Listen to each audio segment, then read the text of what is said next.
Factors Affecting Braking Distance by KayScience.com.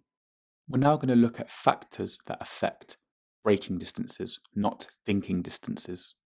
But let's start with a car with a good set of tyres on good dry roads. The driver is driving at 30 miles per hour. It will see a hazard. The driver will then go to brake. The time it takes between seeing the hazard and applying the brakes is the thinking distance. Then when the driver applies the brakes, the car will come to a stop. That is the braking distance.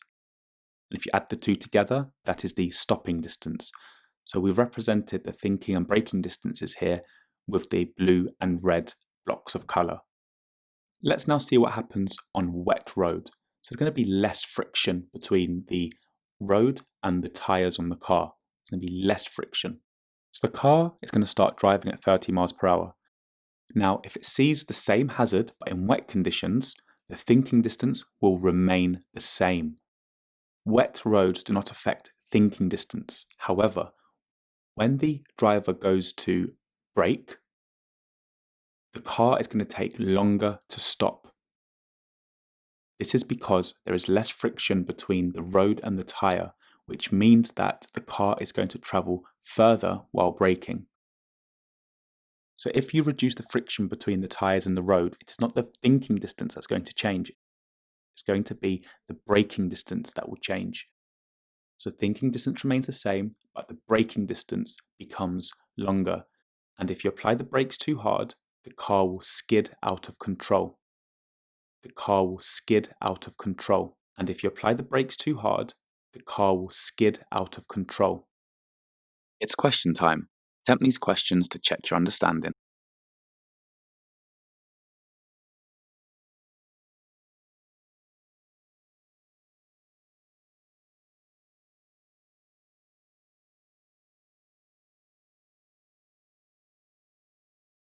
Another factor that's going to affect the braking distance, not the thinking distance, is either having worn brakes or worn tyres.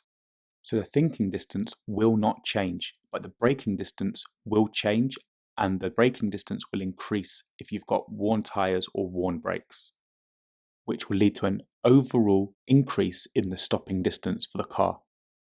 It's question time. Attempt these questions to check your understanding.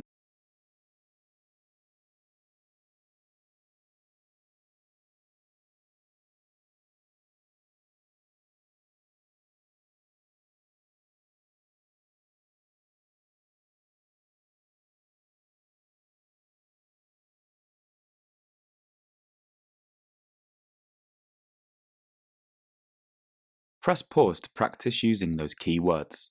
The answers will follow. Press pause to go through your answers and make any corrections to your mistakes.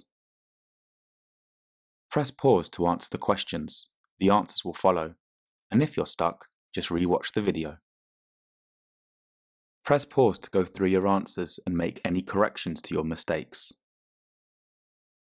Visit KayScience.com for more free videos, worksheets and quizzes at KayScience.com. And don't forget to like and subscribe.